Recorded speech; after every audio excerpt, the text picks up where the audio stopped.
बच्चों, आज हम शुरू करते हैं कक्षा 12 का अर्थशास्त्र का विषय। कक्षा 11 में तो आपने पढ़ ही लिया होगा। तो कक्षा 12 का अर्थशास्त्र शुरू करने से पहले हम ये देखते हैं कि इस साल हमें पढ़ना क्या है। जैसे आपके कक्षा 11 में 2 पेपर थे, भारतीय अर्थव्यवस्था और सांख्यिकी। तो कक्षा 12 में ही आपको वैसे ही 2 पेपर पढ़ने, एक व्यष्टि अर्थशास्त्र और एक समष्टि अर्थशास्त्र। व्यष्टि अर्थशास्त्र और समष्टि अर्थशास्त्र। तो हम इस बार पढ़ेंगे कि व्यष्टि अर्थशास्त्र में और समष्टि अर्थशास्त्र में हमें क्या क्या पढ़ना है। आपको सिलेबस और किताबें मैंने PDF कर दिया है, जो आप देख लीजिएगा। व्यष्टि अर्थशास्त्र जैसे हमें नाम से ही समझ में आ रहा है छोटा, और समष्टि जैसे हमें नाम से ही समझ में आ रहा है बड़ा।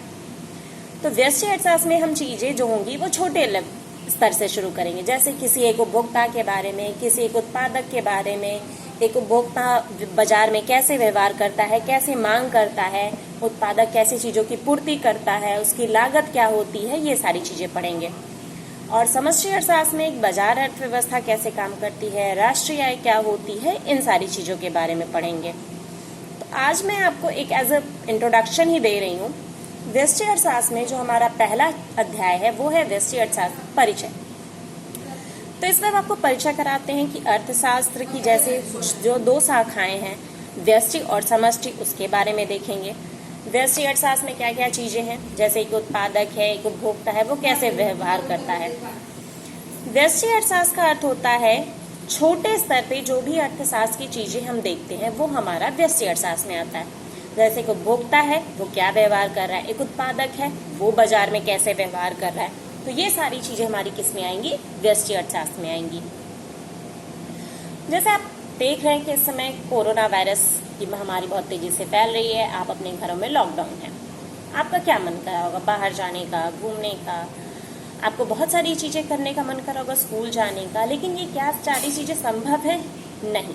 इसका मतलब क्या है कि मनुष्य की इच्छाएं क्या है, असीमित है, और संसाधन आप बाहर जा नहीं सकते, तो वो क्या है, आपके पास सीमित है।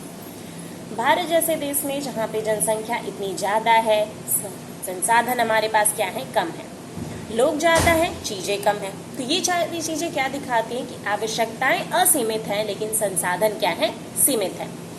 एक दूसरा उदाहरण मान लेते हैं कि एक किसान है, उसके पास 1 या 2 बीघा ही जमीन है, और मान लीजिए उसका 6 लोगों का परिवार है।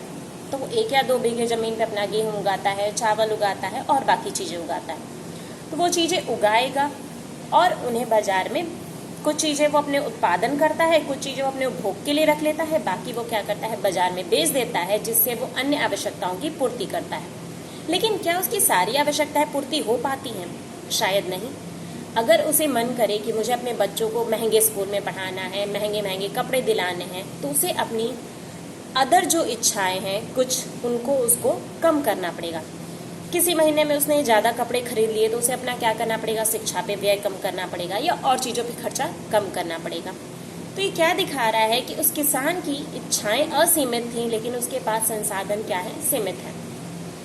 मान लीजिए आप ही का मैं एक एग्जाम्पल लेती हूँ। आप स्टूडेंट्स हैं, आपका क्या क्या मन कर रहा होगा, आपके पास भी फ़ोन हो, आप बाइक से घूमें, आप अच्छे स्कूल में पढ़ें, आपके पास सारी किताबें अवेलेबल हो, कॉपी हो। लेकिन ये क्या सारी चीज़ संभव हो पाती हैं? शायद कुछ की हो पाती है, कुछ की नहीं हो पाती। तो आपकी भी इच्छाएं असीमित हैं और संसाधन क्या है, सीमित है। तो अर्थशास्त्र जो है वो इन्हीं असीमित आवश्यकताओं की हम सीमित संसाधनों से कैसे पूर्ति करें, यही हमें बताता है। आवश्यकताएं असीमित, संसाधन सीमित, इन दोनों के बीच का कैसे सामंजस्य बिठाया जाए, अर्थशास्त्र में हमें यही पढ़ना है। आगे हम देखते हैं कि जैसे हमारी कुछ अर्थशास्त्रीय समस्याएं क्या क्या हैं। तो इसमें हमें मुख्यतः 3 समस्याएं देखने को मिलती हैं। अर्थशास्त्र की मुख्यतः 3 केंद्रीय समस्याएं हैं। सबसे पहले तो क्या उत्पादन किया जाए, दूसरा कैसे उत्पादन किया जाए, और तीसरा किसके लिए उत्पादन किया जाए। तो हम सबसे पहले देखते हैं क्या उत्पादन किया जाए। मतलब हम क्या बनाएं, खाने वाली चीजें बनाएं या पहनने वाली चीजें बनाएं, पढ़ने वाली चीजें बनाएं या घूमने वाली चीजें बनाएं, सैनिकों की आवश्यकताओं की चीजें बनाएं या सामान्य लोगों की चीजें बनाएं। हम क्या करें, विलासिता की वस्तुएं बनाएं या जरूरी चीजें बनाएं। विलासिता की वस्तुओं का मतलब AC, फ्रिज, कूलर, ये सारी चीजें, और जरूरत की चीजें जो आपको डेली यूज में चाहिए, भोजन चाहिए, कपड़ा चाहिए, मकान चाहिए। तो हमें सबसे पहले अपने जो सीमित संसाधन है उनसे ये देखना पड़ता है कि हम क्या उत्पादन करें, सैन्य वस्तुओं का उत्पादन करें या किस तरह की वस्तुओं का उत्पादन करें। ठीक है। दूसरी हमारी समस्या है कैसे उत्पादन किया जाए। कैसे उत्पादन किया जाए, इसमें हम दो तरह की चीजें देखते हैं। क्या होता है, किसी किसी देश में श्रमिक ज्यादा होते हैं, किसी किसी देश में क्या होती है, पूंजी ज्यादा होती है। पूंजी अर्थात मशीन हो गए, पैसा हो गया, ये सारी चीजें किस में आती है, पूंजी में आती हैं। तो जिस देश में हम ये देखते हैं जहाँ पे श्रमिक ज्यादा होते हैं, वहां पे हम किसका यूज करते हैं, श्रम गहन तकनीक का।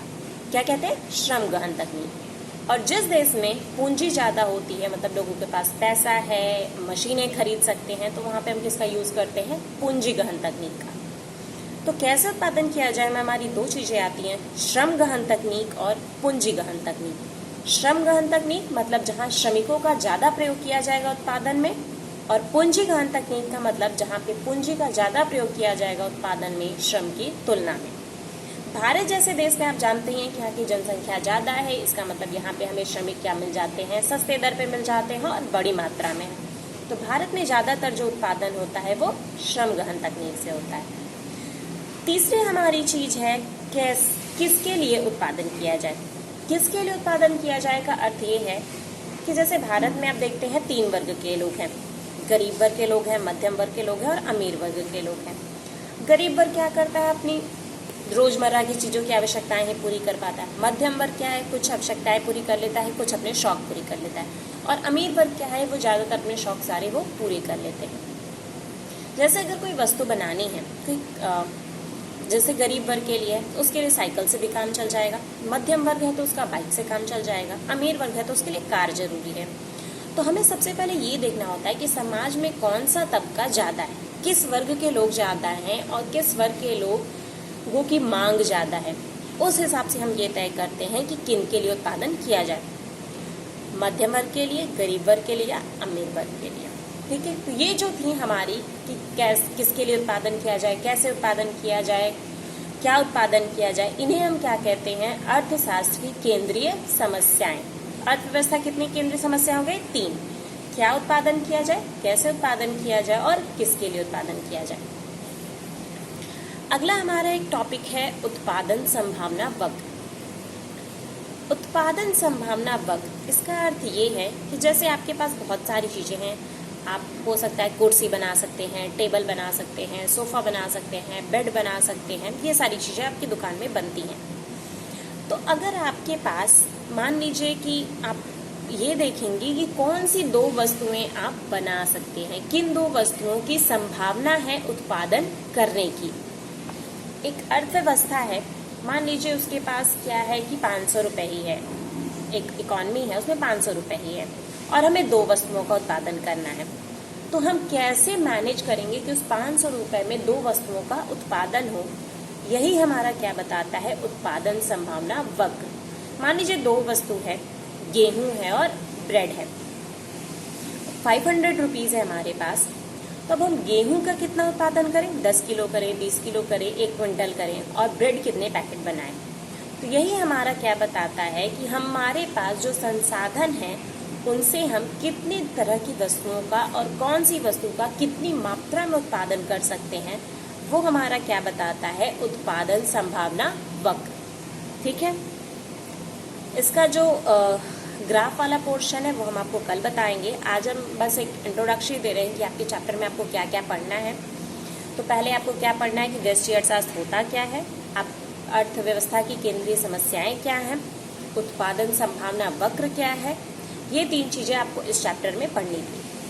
बाकी चीज़ें जो है मैं आपको कल उसका डिटेल्स बता दूंगी, ग्राफ बना के बता देंगे। और मैंने आपको सिलेबस और बुक्स PDF कर दिया है ग्रुप में, आप देख लीजिएगा। Thank you.